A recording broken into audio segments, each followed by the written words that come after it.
Isang paraan ng pagguha ng datos na ginagamitan ng sunod-sunod na tatlong tuldok para ipakita na may mga bahaging hindi sinipi sa talata. A. Ellipsis, B. Abstract, C. Synopsis, or D. Synthesis. Okay, the correct answer for this item is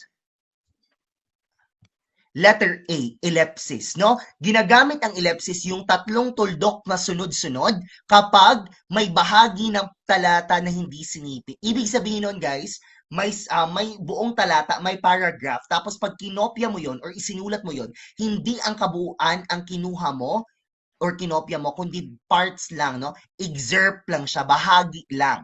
For example, ito, halimbawa, personal ang aking pagsasalin, noon pa at hanggang ngayon, sa dahilan at proseso, anuman ang sabihin ng iba, kung gusto ko ang isang akda, kanino mang akda, isasalin ko at sa paraang gusto ko. Yan yung buong sinabi. No, yan yung buong talata.